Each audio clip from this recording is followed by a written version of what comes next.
She has advised on major projects such as the USD 1 billion term loan from academic bank market practice as undeniably recognized in the legal space.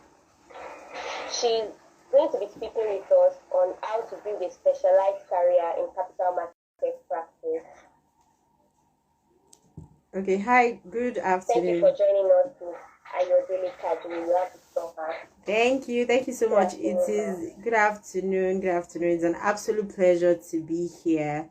Um, it's very nice to be. I'm very happy to be here and very happy to talk about something that I do almost every day, which is capital markets. So I also what is happening is I'm also trying to go live on my Instagram. So just allow me to do like a little bit of introduction to those on Instagram. So hi everyone. I'm with the law students at the Elias Chambers of Lagos State University, and in the next 20 minutes, we'll be talking about building a specified career in the capital market practice. So, while they will be able to see the slides because we're using Google Meet, you on Instagram will not be able to see the slides, but I'm sure that I can share it subsequently. And then I'll also upload this on my YouTube page so you'll be able to see it there. So, thank you so much for joining me. So let's go. Let's get into it. So I'm going to share my screen.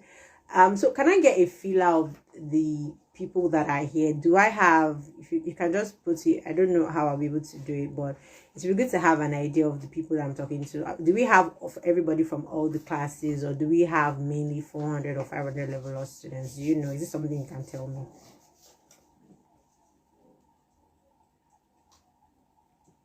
It's person from every classes, ma'am. Okay, so it's okay, that's fine. I mean, let's go ahead. So I'm going to share my screen. I will get right into it. Right. So if you can see my screen, just let me know. If it's clear to you, let me know. Because now that I'm sharing my screen, I can't look at the chat anymore. I can't look at the Google Meet anymore. Yes, we can see your screen, ma'am. Okay, so let's get straight into it. So building a specified career in capital markets practice. My name is Elias Chambers. You've heard my profile. I think maybe the only thing missing from my profile is that I am an author. So I recently published my memoir, and in my memoir I talk about pursuing a career in a top tier law firm, of pursuing the legal profession in Nigeria generally. So I think that's the only thing missing. So let's look at the introduction here. So this is basically what we'll be talking about. I'm sorry, the key discussion points. So the first thing I'll be talking about, I'll talk about introduction. What does it mean when you say capital markets practice? What does that mean? Then I'll talk about getting the basics first, because for you to be whatever you want to be, if you want to be a capital markets practitioner, you still have to be very good. You need to be a very good lawyer, number one. If you want to practice in capital markets, you need to at least pass your exams. There's something I always say, I will say something like, now who they are alive, they work for top tier law firm. Now who get called to bar, they practice as lawyer. If you are not going to get called to bar, if you don't finish uni, you cannot practice as a lawyer.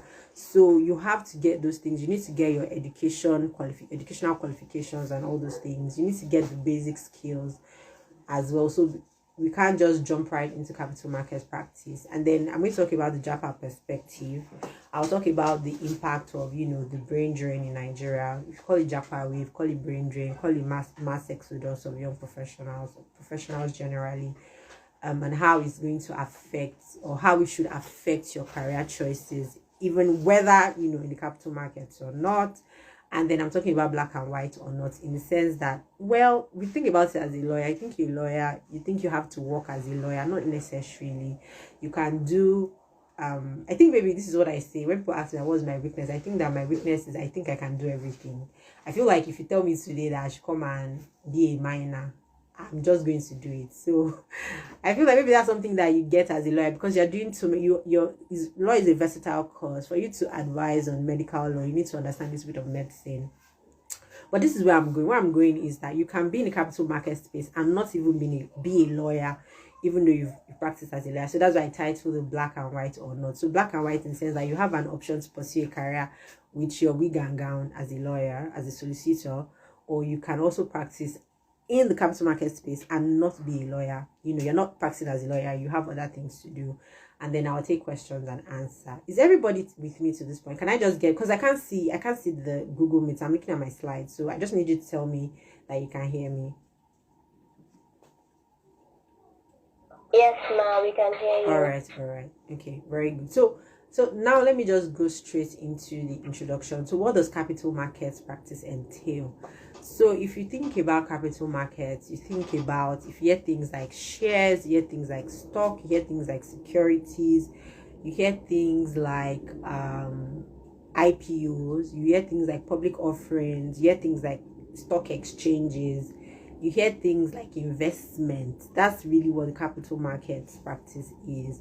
So I think about the capital markets practice as, I think about it in terms of like a marriage, the traditional wedding, where you have, how it works. That in the Nigerian setting, nobody is, let me say, it's the Western world that the relationships, the journey to marriage is done by the individuals. That in the actual African setting, the individuals don't talk directly until much later. So it's a family to family thing. I know that in Yoruba we say something like Ti Okoba Ti Baya or something, Alari no Ayeba. So up until the point where you do your introduction, you guys are not supposed to talk.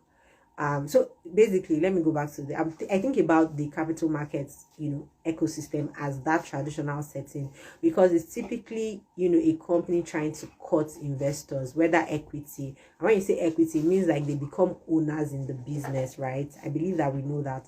And then if it's debt, debt security, you have a situation where you are giving money with a promise to pay interest and to pay the entire sum at the end of the day. So that's how the capital market works. You're trying to get people to buy into your business, and whether you like it or not, is a marriage, because these investors are in it with you for as long as you've told them. So I need to. So if, for example, if you take a bond, if you issue a bond as a company, basically you're going to the market. I feel like I'm saying it. I'm throwing a lot of fancy terms. I don't know how to break it down in 20 minutes. But basically, you're just trying to raise money from members of the public. If you talk about a bond, it's a long-term debt, right? So, like, if you think about it, if I want to borrow money from a bank, I will say the bank should lend me 1 billion. The bank gives me 1 billion, I sign. But in the capital markets, that 1 billion is not really coming from the bank. It's coming from different people, from different high net worth individuals and qualified investors. And so you promise them that when you give me 1 billion, every year I'll pay you, so percentage of whatever twice a year. Those are called coupons. And for 7 years. So that means for 7 years you have a debt you're servicing. So basically the point, I don't know, but the point I'm trying to make is that the capital markets is really like should I say like a crowdfunding, and that's putting it really basically.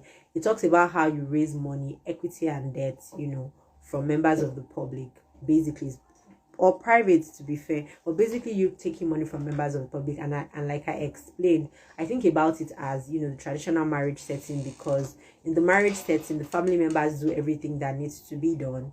Then you just bring the bride and the groom together and they smile for pictures. So in the capital markets, the people that play the role of the family are the professional advisors. You have lawyers, you have investment bankers. Well, lawyers don't really have a major role. We do, but the people that do most of the heavy lifting are usually the investment bankers in the picture.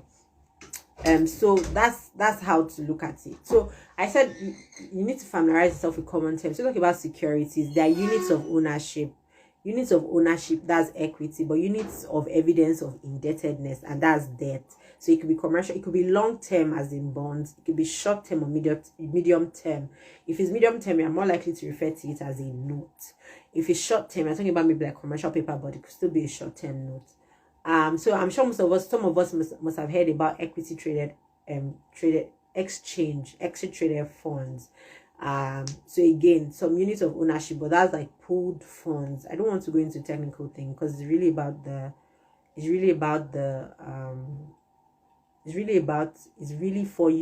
career choices. So let's not go into technical knowledge. So the ETFs, when I talk about ETFs, you're talking about, I don't know how many of us have heard about S&Ps. I'm sure you've heard about Dow Jones, S&Ps. Those are exchange traded funds that show some kind of instruments, similar instruments. So I think the S&Ps, they track the what's the thing they track? They track the value of shares in top US corporations, and that's so you can have a portion of it. Talk about IPOs. IPOs is the way a private company becomes public. So we knew when Uber IPO'd. Uber was privately owned, and then it's now being owned by members of the public. And more recently, we have Stock, those people that make those what people call the ugly footwear. And we talk about the regulators. I'm sure some of us must have heard about the Securities and Exchange Commission. In the US, it's also called the Securities and Exchange Commission, but in the UK, it's called the FCA. I think it's Financial Council Authority. I'm not sure now. It's called the FCA. So again, what will lawyers be doing? We're going to be advising on the law. We're going to be advising on transaction structure. We're going to also be advising how does this, what are the tax incentives available? How can you structure your deals to ensure that you have all those things? We read the documents. We ensure that the transaction is fair. Because remember, you're inviting members of the public. Like that's why I said I think about it as marriage. Because when you're going to get married, they're asking questions. Who is your family member? Is there a history of sickness in this family? What compound are you from? Who is your father? Who is your mother? All those questions. When people are going to the market, you ask those questions too. What's the industry like? What's the track record of this company? How long have they been in business? What's their profit like? Have they had any risks? etc. Then the final thing to say is, well, technically up until maybe like a few years ago, when you talk about securities, talk about shares, talk about like instruments, money market instruments, things like that. But you can see now that with what we have with the cryptocurrency, Bitcoin and everything, you see that you can also have the way you have initial public offerings, you also have initial coin offerings. You have digital assets being traded on exchanges. You have exchanges that are dedicated solely to cryptocurrency and digital assets. There are so many digital assets. Crypto is just one type of it.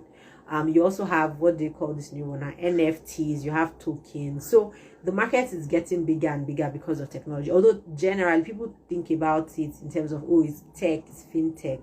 But to the extent that is going to be offered to the members of the public, it also comes within the purview of Securities and Exchange. So the approach is to treat digital assets, like including cryptocurrency and Bitcoin, as digital assets that can be traded. I don't know if we're together up until this point. Can I get somebody tell me that yes, what I'm saying makes sense? You have an idea of what capital market entails. Can I get somebody to say that? Yes, ma'am. Okay. Yes, ma'am. Okay, good. So let me go to the next thing. So like I said, get the basics first. I'm not going to come here to come and aspire to you. You need to get the basics first. I want to talk about the basics. Give priority to your legal education. Give priority to your technical skills. Give priority to your soft skills. You can't tell me that in 400 level you can't write a legal article. You can't use NWLR. You can't use legal, what they call, which ones do you use in your school? I know when I was in school we used to use Westlaw. We used to use I can't remember the one we use again, but we used to use Westlaw then. I think we use LexisNexis. What do you use in LASO now? Which online resource? Law Pavilion. Yes, we have JSTOR. All right, brilliant. That was what I was not trying to remember. So JSTOR. So you need to learn all these things. So let me just let's stay on the topic. So your legal education is important. You need to pass as a lawyer, especially if you know you want to still stay in the legal space. You need to get called to the bar. And that means you need to have good grades. I don't know how it works, but at least for Unilag, because I attended Unilag, it wasn't really a big deal. As long as you pass, you get to law school. But I know that in some schools, because there's a slot, they have a law school slot. They have to prune people down. So it means that if they prune down based on merit and scores, if you don't have a very good grade, it's very likely that you not go to law school with your set. It just complicates things. It could be very demoralizing. It doesn't mean that you're dull. It doesn't mean that you won't make it in life. No, but you've given yourself one more setback. So I think that's how to really look at it. So pay attention to your legal education. Pay attention to technical skills. You should be able to research, be able to communicate, be able to write properly, and your soft skills as well. We're getting to a stage where most of the things we are doing, artificial intelligence, you have robots, everything. The world is changing. The future of work is changing. At the end of the day, what will be able to set you apart is going to be your soft skills, your human empathy, your your ability to learn, your being teachable, your interpersonal skills, all those things, time management, multitasking. Although there's a whole lot of jurisprudence on that, on whether it's very effective. But so let's look at it. So legal education and technical skills, you need to qualify for the bar. And I say qualify to the bar not because I feel like if at the end of the day you want to do core finance, you're not really sure, you don't want to stay on the legal fringes. You want to be able to do what maybe like a Goldman Sachs analyst or something is doing. You may feel like, let me just have my LL.B. I don't need to get called to the bar. But what I would tell you is, if you do the 5 years, I don't get called to the bar, I feel like it's just a waste of time, because you're not a lawyer. You just hold a certificate. So what I would say is, even if you feel like I don't want to do law at the end of the day, what I would say is just have your degree, just go to the bar, because it means like you're just neither here nor there. You're not a lawyer, you just have a law degree, so you can't be counted as a lawyer. And you spend 5 out of 6 years. You might as well just spend the 6 years doing what you should have done. So that's what I would say. Although, yes, at the end of the day, you need it to be able to practice as a lawyer. You need it if you want a right of audience and all those things. But if you feel like I'm not going to do it anyway, I want to, close deals. I want to be an investment banker. But what I would advise is, please just do the call to bar. Just do it. It's how many months you're done. You don't have to cut it again. Like I said, have good grades, research and drafting, internships. I know that you're in Lagos, so it's not, because I know that in my time, there was not, all the internships used to go to maybe Lagos universities and universities in the Western region. But now, even in my firm, we see that we have law students from all over the country. Usman and Fodio, everybody's coming to, And what I can tell you is that you don't really have to even come physically. Some law firms offer virtual internships. I know Templars. I know there was time Olani who did one. I know Templars did one recently. And the funny thing is that even international firms now, I think Linklaters, Hogan Lovells, they have all these internships. So you really have no excuse, I mean, like, it's not like you don't have an excuse. I mean that it's just another way for you to learn what is in the market, learn other skills outside of Nigeria. Then soft skills, you need to be teachable, particularly because what you're learning in school and what actually obtains in practice are a little bit in parallel lines. They are slightly worlds apart. So they're not slightly, they can't be slightly worlds apart. They're actually worlds apart. I don't know how the curriculum is being revamped, but I suspect that there's some revamping going on. But what I think is that they're not so similar. So when you come out of practice, when you come out of school, you may see that what you're doing in practice is not so related to what you're doing in practice. So you need to be teachable. You need to keep your mind open. You need to have an elastic mind. You also have to have great interpersonal skills. We live in a world where somebody's recommendation can literally change your life, and people will not put their neck for you if you don't have good character, if you're not, if you're not a person that shows up, if you don't honor your word, if you are rude, if you are the problematic person, if you can't work on a team, all those things that make it difficult for people to work. You can't really so you can't really move forward if you are a little bit difficult. Yes. So the next thing I'll talk about is commercial awareness. You need to know what they say in terms. It's talk about, you have to know the market. You need to know market. What's going on in the market? What are the latest stock exchanges in Nigeria? When the SEC passes something, do you know what the SEC is doing? What's going on in the how is the fintech space? How is in the securities market, how is fintech being affected? What are the things we should look out for? What are the market trends? What are people doing? What are issuers doing? What are investment banks doing? And you can see that, I can't remember now, but there was a recent collaboration between Goldman Sachs and Apple. So it's just telling you that like the future we don't even have an idea of what the future could be. So you need to keep your mind open. You also need commercial awareness. So, and all these things are important, whether you're doing capital market or not. So that's why I'm like, let's get the basics first. So once you get the basics, it's a little bit easier. You can just move from wherever you are, because at the end of the day, one thing I realize is that you may not be able to, you may not start where you want to end up. So your journey may actually be a little bit convoluted. So you may actually be somewhere and find out that you're somewhere else. So if you get the basics right, these things are transferable skills that can move regardless of where you are. So all these things, whether you're doing IP, whether you're doing corporate, whether you're doing commercial, whether you're doing litigation, they will always apply. So I think that the reason why I say get the basics first is because you may feel like you want to do capital markets, you may take all the steps to do capital markets. But when you grow up, let me put it that way, although you are grown, but when you interact more, when you engage further, you will see that you need a little bit, it may not be capital markets, but it may be something else. And I know people that they sub specialize. So I know people that, for example, they do capital markets, especially our counterparts in international law firms. If they say they're doing capital markets, I know people that they do only equity. They do, like, that's how developed the market is. They don't know debt, they don't do debt. I know people that they do capital markets, but they do only asset backed, structured, securitizing. That's all they do. So it's a sub area. That's how the market goes. So what I'm just saying is, you get all the basics right, you'll be able to find your way around. If you say I don't want to do capital markets again, pack your kaya with all your basic skills and you go to where you're going. So yes, are we together? Are we together? Can I just get an okay. Brilliant. So let me talk about the Japa perspective. So what it means now, that it means that the world is global. It means that the world is really, really global. And I know so many people. In fact, I know one or two people that they got into UK firms from Nigeria here.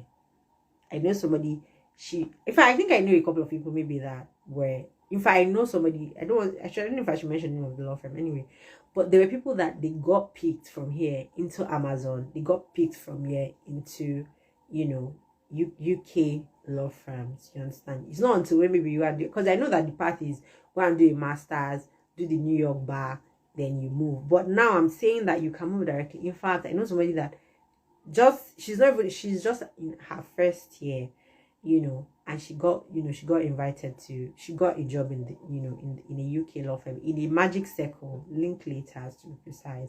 So what I'm saying is that you need to, it's good. I'm not saying that there's no career path in Nigeria. I'm just saying that the world is global now. So the world is your oyster, literally. You can stay here and apply for a job in Goldman Sachs. You can stay here and apply for a job in BlackRock. BlackRock is the biggest asset management firm in the world. I don't know how many trillions of dollars they're sitting on, but yeah, that's how the world is. You can stay here, get into a UK firm, stay here, get into a New York family office and all that. So you need to keep your mind open. You need to find out you need to look outside Nigeria. International Investment Bank, I'm talking about Goldman Sachs, I'm talking about JP Morgan, I'm talking about Barclays Bank. All those people, they are taking people from Nigeria directly.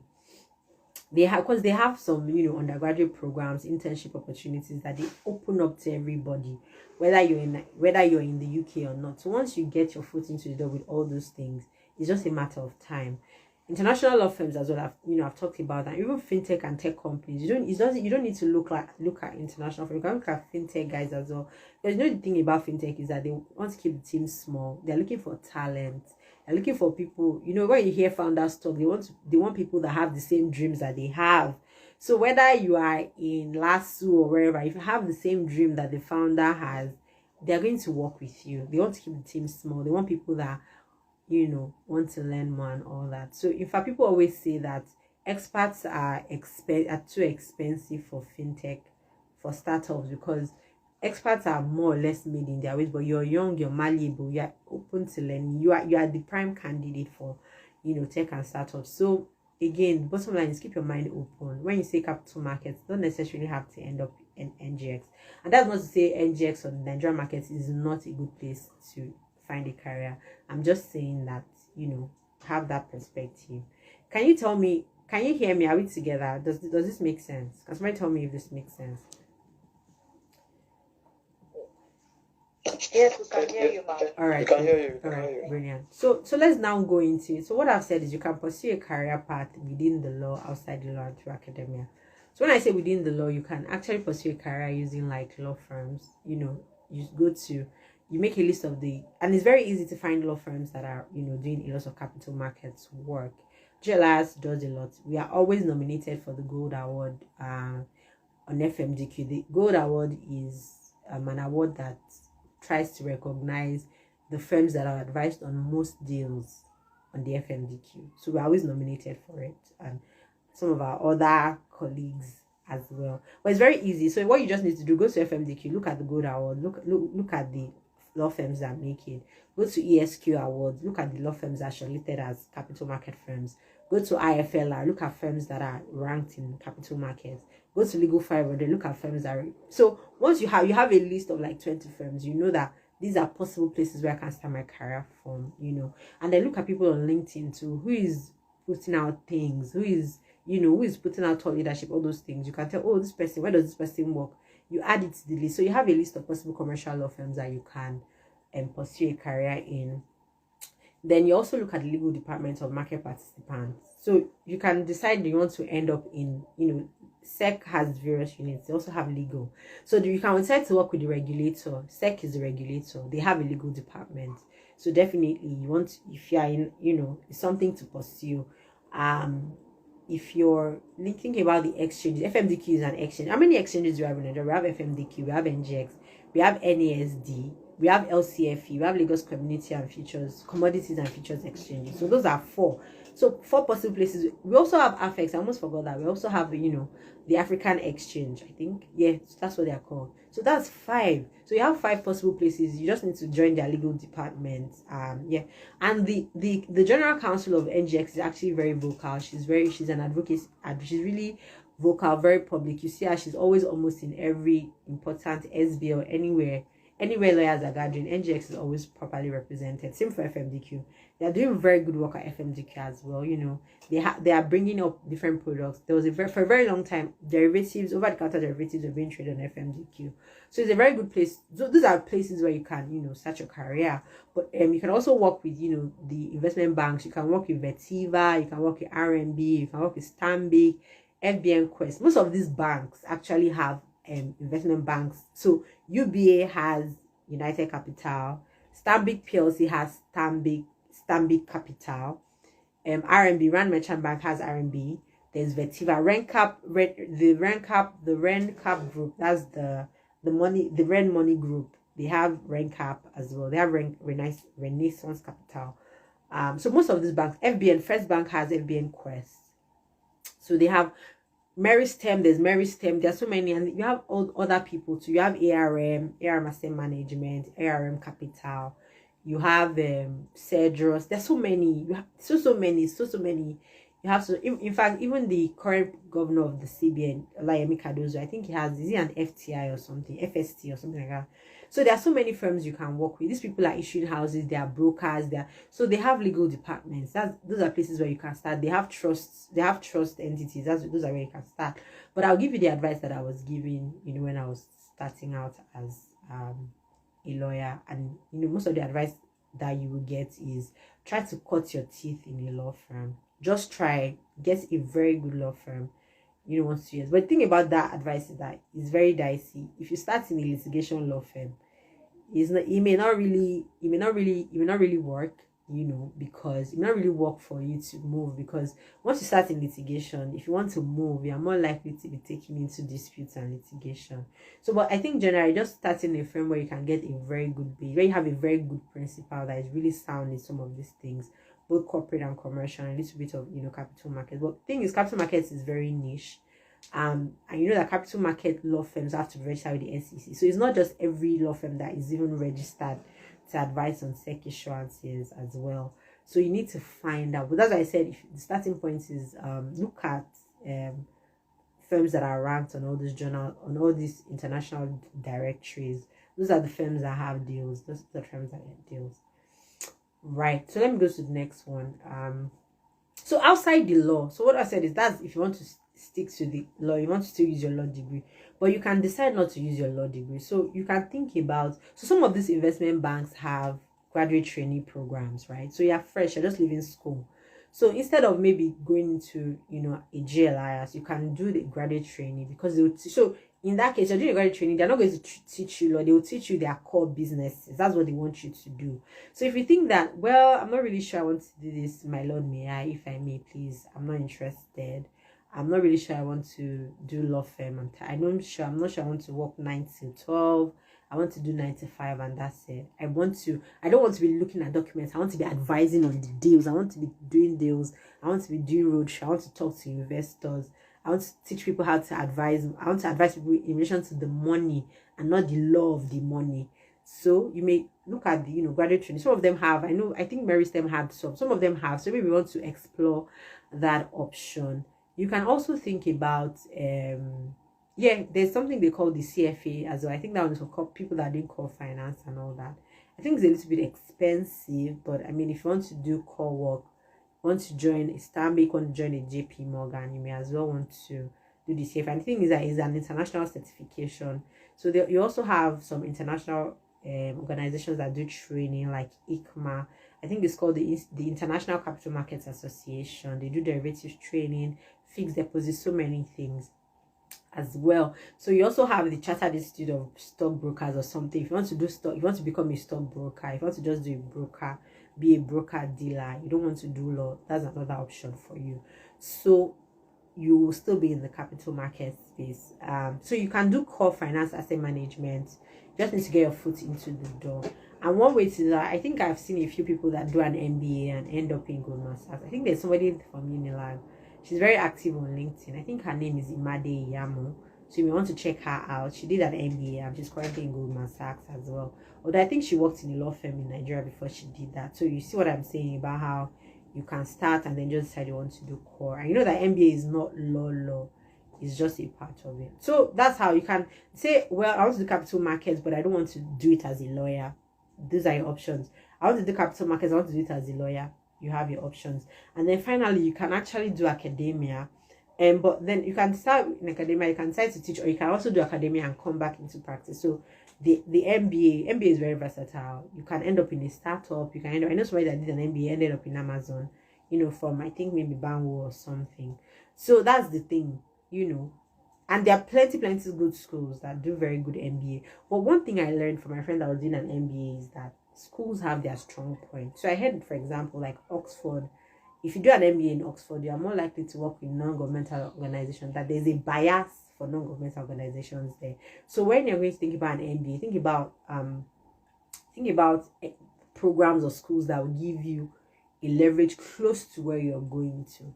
So maybe if you want to do an MBA, I really don't know. I've not checked. So maybe you want to do an MBA, make a list of schools, look at their extracurricular activities, look at the institutions that those MBA programs are affiliated with.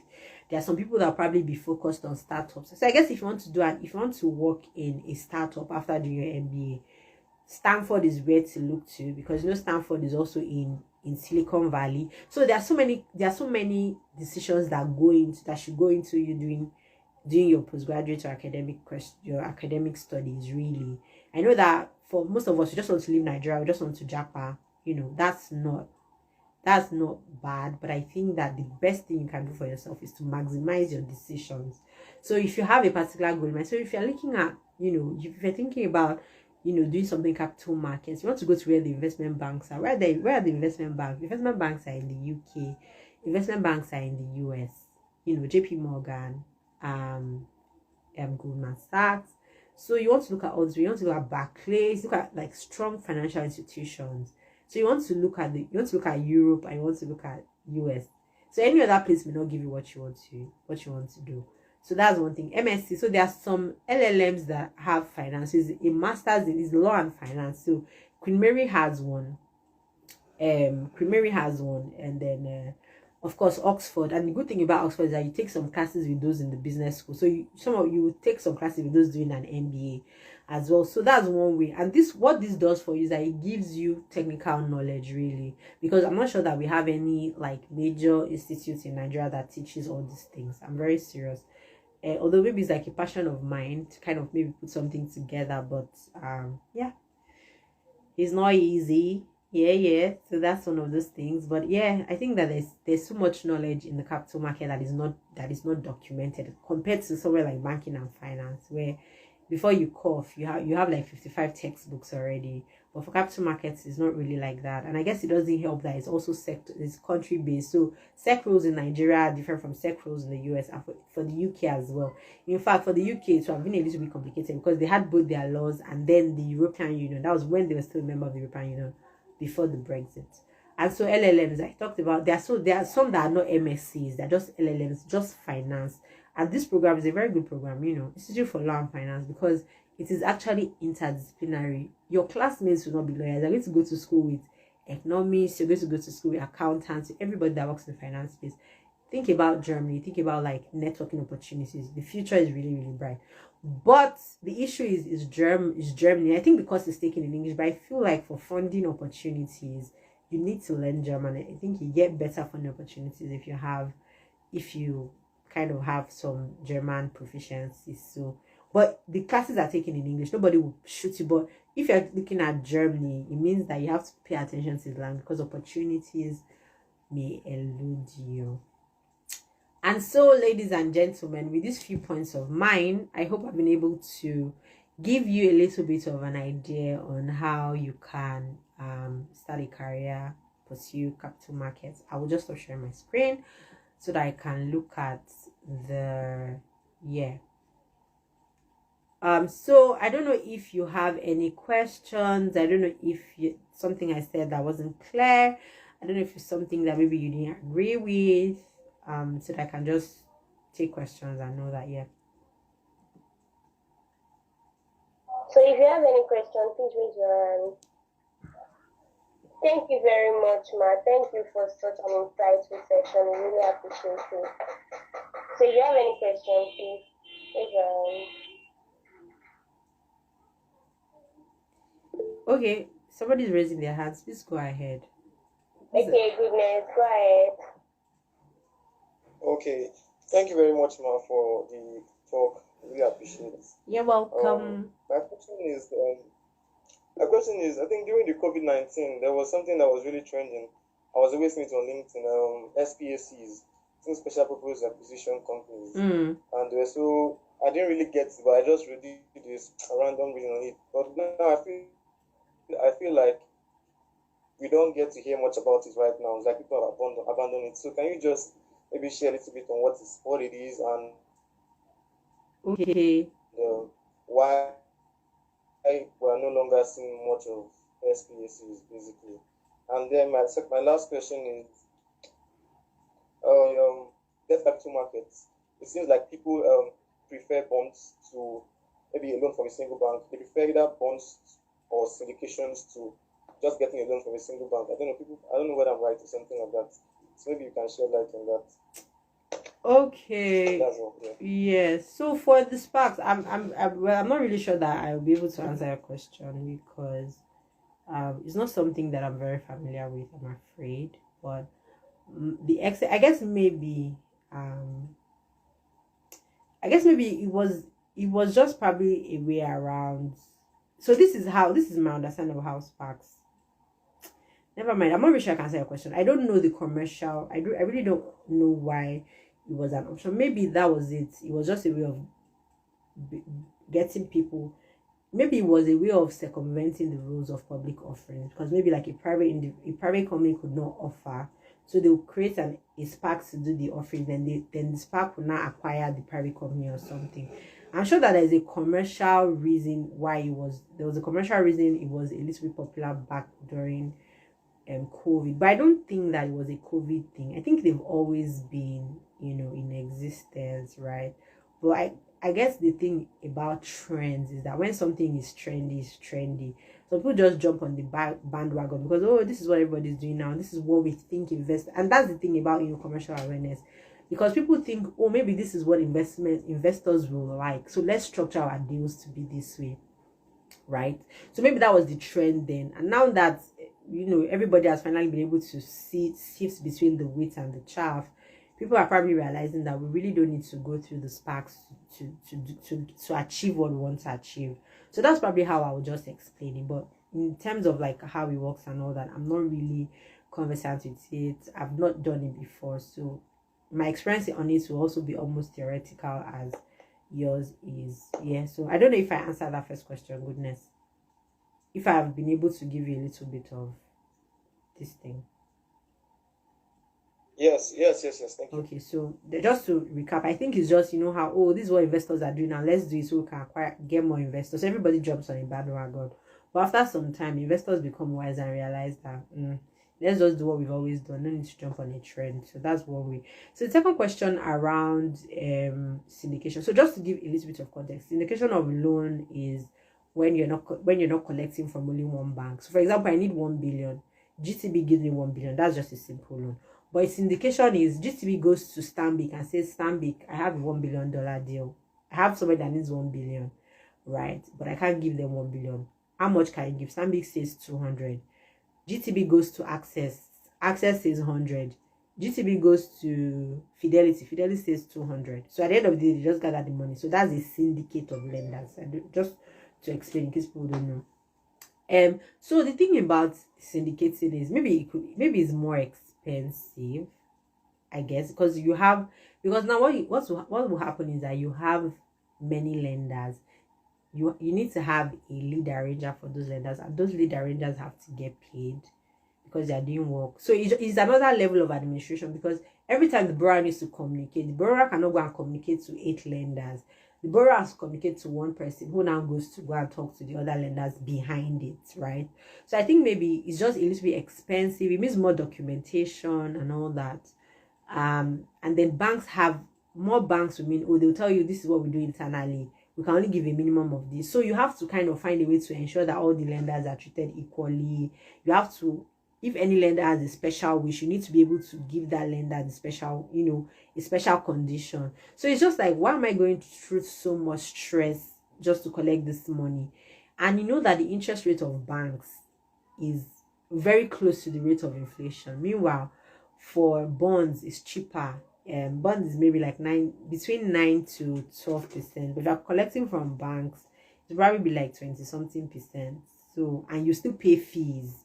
You pay all those fees. I think for capital markets, it's not as expensive as that. So these are some of the considerations for whether I should do a syndicate loan or bond. But I think generally the market for bonds is cheaper. And there used to be tax exemptions. So there used to be tax exemptions where you didn't have to pay withholding taxes on interest rates. So people were happy to lend money. But now at least for companies, the bond exemption has expired. So it expired in 2022 anyway, but it didn't really affect people. What I saw in the market was like lots of people said doing short-term commercial papers instead of bonds and all that. And to be fair, because this year was election year, a lot of people did not want to take on any major lending because you don't know how the market was. And they called this because just imagine if you had gone to take a very serious loan or something, or done a listing, you'd have been in serious trouble, because the way the economy is not economy at this point. Everybody's just wondering where do we go from here? How do we get into this mess? How do we go out of it? Businesses are having they have to really make tough decisions now. So I think that the reason why people were looking to bonds at the time was syndication is expensive. That's long and short of it. It's expensive. The banks have their requirements. The banks will almost nearly take security. Meanwhile, if you do bonds, you don't really have to. It's not as expensive as that. You may not really have to, create security over your assets. You just need to show that the money will be used for a particular reason, and have an account that will be funded to pay the bondholders. So I think those are some of the considerations. I don't know if I answered your question, Goodness. Yeah, thank you very much. I really appreciate it. Okay, somebody's saying here that how is the Nigerian capital market responding to sustainable finance? I noticed that compared to other jurisdictions, we have market offerings. I can only point to green bonds. And then, so I think basically what we have in Nigeria is just green bonds. So we established a program for Lagos State Bond end of 2022. So the series 1 was conventional bond, series 2 was Sukuk. Then series 3 was supposed to be a green bond, but I think that one is still we've not gone to the market yet. So I think green bond, and I think we've not had so many. I think we've had maybe one by Access Bank, one by the FG, and I think this Lagos State's one is the third one. I'm not sure, but I think so. Just take that with a pinch of salt. And the SEC has rules on green bonds. So I think that's really about most of what we have now for capital markets. I think sustainable financing outside of capital markets, what you see is that some lenders ask for ESG covenants. So they will ask you to give some covenants that etc. We don't really have that market here. I think that the way we're looking at it is that people have bigger problems than climate change. I don't know that that's the right attitude to have, but we actually have like fundamental problems. We're talking about infrastructural deficits, all these things. I think that maybe sustainable is coming up. There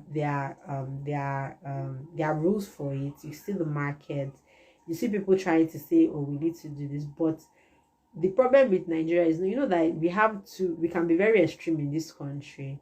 So now you see everybody just throwing around sustainability, but they're not doing anything about it. So you just say, "Oh, sustainable," because you know that it is what is in vogue. It's what people are talking about.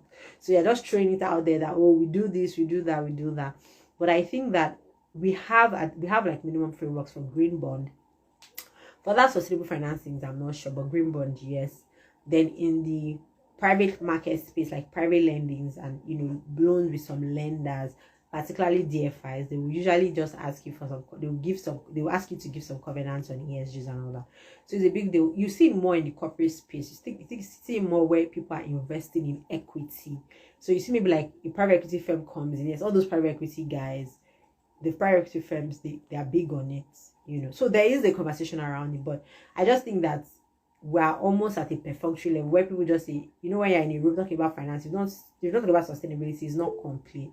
So people will probably just want to, what they call it greenwashing. They're just trying to make something look like it is when it is not. So I think that's where we are. We have the hypocrites and we have people that are really doing it. But the fear is that those that are hypocritical about it are the ones taking their attention. But there's conversation around it. But it's just that a lot of people say, see, let's be careful. We have bigger concerns. Maybe we should be honest and focus on those bigger concerns and not end up greenwashing things because we want to say that we are aware of sustainability and all that. And maybe this is me just being pessimistic, but I don't know if I answered the question, Ajibola. Did I? So just to recap, we have green bond rules. We have set rules on green bond, and I think we've done it in the market. It's just green bonds. But there are ongoing conversations. The extent of those conversations, I don't know, but it's more or less like greenwashing. So Ajibola, I don't know if I answered your question. You can just yes, you did. All right, thank you so much. Okay, yes, I see somebody else has raised their hand. Angela, please go ahead. Okay, thank you very much, Ma, for the session. Yeah. So my question is, I know that when you are doing some capital markets transactions, such as IPOs, there's a lot of things that are kind of like the investment banks and finance firms have to do with, and there are some things where law firms have to come in. And I'm wondering, how does it operate in Nigeria? Is it that the lines are not so straight, or they are now blurred in Nigeria? Because like there are a lot of investment banks in Nigeria that I know of. So I was just wondering, like, where do law firms come in IPOs and transactions that have to do with things like medical transactions like that? Okay, so for the IPOs, I think like the lines are not blurred. Everybody knows where they stand. There are plenty of investment banks in Nigeria. There are many of them. If you go to SEC, you see lots of SEC firms, issuing houses, blah blah blah. Like I said, almost every major bank has an investment banking arm. UBA has United Capital, First Bank has FBN Quest, Stanbic IBTC has Stanbic Capital. I could go on and on. I could actually go on and on. Almost everybody has. So there are investment banks in Nigeria. So what the investment banks do? Investment banks are the ones that do the road shows, go out to talk to investors, prepare the commercial documents, like the documents that you use to speak to investors, and they help the issuer prep, like all the disclosures you need to make, all the commercial, financial audits, all those things. So, and it's only investment banks. You also have accountants in the process because they need to verify the accounts and all those things. So that's what they do. So we also do that. We also prep the issuer, or whoever is going to IPO, whatever they want to call it. But it's more from a legal point. So we're looking at documents to be sure that disclosure is made. We're doing legal due diligence because we're checking them, all the material contracts. We're checking that there's no litigation that can derail the transaction. We're checking that all the disclosures that are in the SEC rules have been made. We're checking that all the things that need to be in the document as prescribed by the SEC rules need to be made. So there's really no confusion. Everybody knows where they stand. Lawyers know where they stand. investment banks know where they stand. We do it all the time. We work together so everybody knows their roles. I don't know if I answered your question, Angela. You did. Thank you. So I have a follow-up question to Please go that. ahead.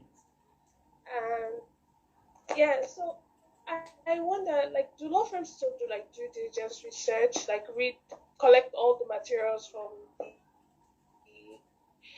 let's say they're doing mergers and acquisitions, do they collect all the materials and all the information from the other party and then read through them, or do you just use? I think they call it there's a clause that I know about, a warranty clause, and I think it's a material clause, a material warranty clause. I'm not very sure of that, but I don't know if we utilize that clause more and less of due diligence research, like getting the actual paper and information on hand. No, you have to do your due diligence. So you can't rely on any material. Like you need to see the documents, right? Because because investors are, because your expert opinion will be in the prospectus that the investors are going to rely on.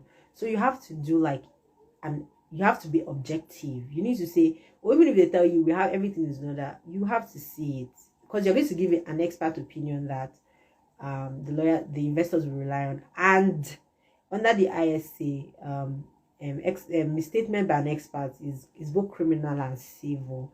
So it's just a professional duty. You can't say, oh, we are relied on anything. No. If you're going to look at litigation, you look at the cases as well before you form an opinion on litigation. You look at their corporate documents, their articles, their shareholders agreement, etc. before you take a position that they have the authority and the capacity to issue what they want to issue.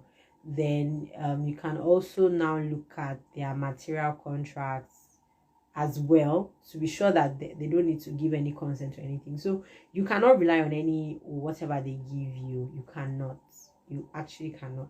I think the only time where maybe we rely on something issued by the company is when, for example, they tell us there's no litigation. So we say that the director should sign a certificate of no litigation, that there's really no litigation. So we now say, oh, the directors of the company have confirmed that there's no litigation. So on that basis, we will find that there's no litigation that can derail this transaction, something like that. But it's also a professional duty. That's your professional duty as a professional, because because whatever you say will go into the prospectus. The prospectus is like the marketing document, you understand?